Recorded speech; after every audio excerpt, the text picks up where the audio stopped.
Hello everyone, welcome to our classes. आज हम लोग पढ़ने वाले हैं concentration of a solution. In activity 2.2 we observe that group A and group B obtain different sets of solutions.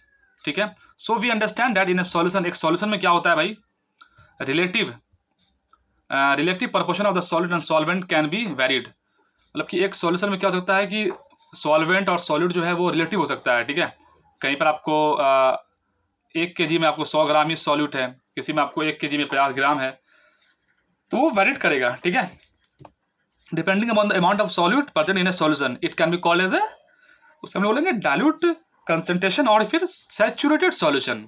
ठीक है, dilute and concentrated are the comparative term. ये क्या है, ये कॉम्परेटिव टर्म है। ठीक है, अभी हम उसको आगे देखेंगे। In activity 2.2 the solution obtain by the group A is dilute as compare to the obtain by the group B.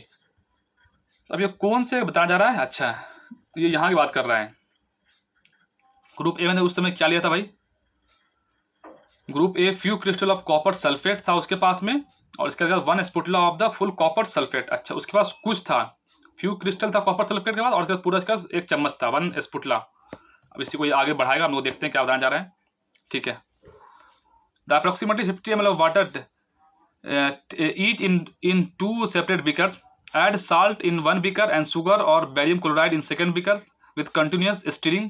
When no more solute can be dissolved, heat the content of the beaker to raise the temperature by the 5 degree Celsius. Start adding the solute again. अब इसको हम लोग आगे और थोड़ा समझेंगे। अब इसका आंसर आपको यहाँ मिलेगा। ठीक है, is the amount of salt and sugar or a barium chloride that can be dissolved in water at a given temperature the same? नहीं, जब आप टेम्परेचर बढ़ाएंगे तो जो उसकी घुलने की जो कैपेसिटी है वो क्या हो जाएगी, वो इंक्रीज हो जाएगी। ठीक है, at any particular temperature a solution that has dissolve as much as solute as it is capable of dissolving is said to be as saturated, अब इसको मैं आपको समझाता हूँ सैचुरेटेड और अनसैचुरेटेड में क्या अंतर होता है। मान लीजिए आपकी कैपेसिटी 10 रोटी खाने की है, 10 मैक्सिमम आप रोटी खा सकते हैं। ठीक है, आप 10 पे क्या हो जाएंगे, आप सैचुरेटेड हो जाएंगे। ठीक है, लेकिन अभी आपने मान लिया तक आपने 8 रोटी खाया है। ठीक है, तो अभी आप क्या है, अनसेचुरेटेड है। क्या है, अनसेचुरेटेड है। ठीक है, मान लीजिए कि अब आपके घर में मटर पनीर बन गया। ठीक है, तो आपने क्या कर लिया भाई, 2 रोटी और खा लेंगे अब आप कहाँ पे चले जाएंगे, सेचुरेशन में चले जाएंगे आप। अभी आपने 8 रोटी खाया है, तो जो 8 रोटी खाया है अभी क्या है, ये अनसेचुरेटेड है, और इसने 2 रोटी और खा लिया तो इसका मैक्सिमम कैपेसिटी कितना हो गया, 10। तो अब ये क्या हो गया, अब ये सेचुरेटेड हो गया। अब इससे ऊपर अब ये जा ही नहीं सकता है किसी भी कीमत पर, इससे ऊपर जाएगा तो ये लैप्स कर जाएगा। ठीक है, तो ये चीज़ है। तो अब इसमें आप देख पा रहे हैं बेसिकली, मतलब तो इसमें क्या हो गया कि सेचुरेटेड और अनसेचुरेटेड का कंसेप्ट वही है। अब इसमें पूरा अब ये कहानी बताएगा। ठीक है, at any particular temperature a solution that has dissolve as much as solute as it is capable of dissolving it said to be a saturated solution. In other words, when no more solute can be dissolved in a solution at a given temperature, it is called a saturated solution. Saturated solution हम उसी को बुलाया जाता है। ठीक है, the amount of solute present in the saturated solution at this temperature is called its solubility. वो उसकी solubility है भाई कि वो 10 रोटी ही खाएगा, उससे ऊपर वो नहीं खा सकता है। ठीक है, तो वो उसका क्या है, अगर पूछेगा कि solubility क्या होता है भाई, कि मतलब एक सॉल्यूशन में जितना जो मतलब उसकी जो कैपेसिटी है, मान लीजिए एक पानी मतलब इसमें इस डब्बे की कैपेसिटी 20 लीटर की है, तो जो इसका जो सैचुरेटेड लेवल वो कितना है, वो 10 लीटर है पानी है। ठीक है, वो अपने सैचुरेटेड लेवल पर अब वो पहुंच गया है। ठीक है, अब यहाँ पे इसने क्या बताया, the temperature of the solute, जो टेम्परेचर जो सॉल्यूट का present in the saturated solution at this temperature is called the, उसकी सॉल्युबिलिटी, उसकी क्या है, सॉल्युबिलिटी है कि इतना ही वो उसको सॉल्यूबल कर सकता है। The amount of a solute content in a solution is less than the saturation level, it is called as the unsaturated solution. मैं आपको बता दिया बहुत easily.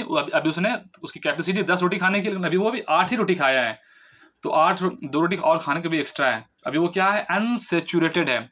What would happen if you were to take a saturated solution at a certain temperature and cool it slowly?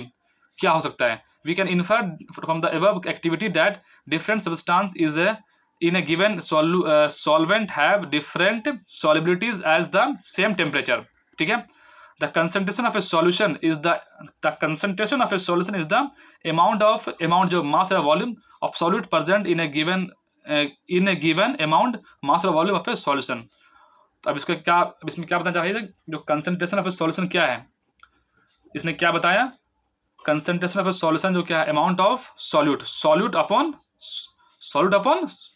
और क्या बताया इसने बताया, सॉल्यूशन। ठीक है, एक सॉल्यूशन में कितना सॉल्यूट है। ठीक है भैया, पर क्या है कंसंट्रेशन ऑफ ए सॉल्यूशन क्या है, amount of solute present in a given amount of the solution.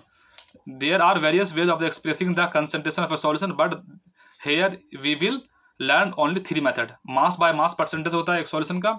Solute हमेशा जो कम है वो हमेशा ऊपर रहेगा, जो ज़्यादा है वो हमेशा नीचे रहेगा। Solute upon mass of solute upon mass of solution into 100। इसीलिए हालांकि ये क्लास 9 में न्यूमेरिकल बनता है, लेकिन यहाँ पर भी बन सकता है, कोई बड़ी बात नहीं है। Mass by volume percentage solution, तो mass of solute upon volume upon solution, ठीक है, इनटू 100। वॉल्यूम बाय वॉल्यूम में क्या हो जाएगा, volume upon solute volume upon solution. ठीक है, अब यहाँ पे इसने कुछ न्यूमेरिकल दिया है। उसने बताया कि 40 ग्राम जो है वो कॉमन साल्ट है, एक सॉल्यूशन कंटेंट 40 ग्राम कॉमन साल्ट और 320 ग्राम वाटर है। अब बता रहा है कि वो कैलकुलेट करो concentration in term of the mass by mass percentage. तो मास ऑफ सॉल्यूट कितना भाई, तो 40 है। मास ऑफ सॉल्वेंट कितना है भाई, तो 320 है।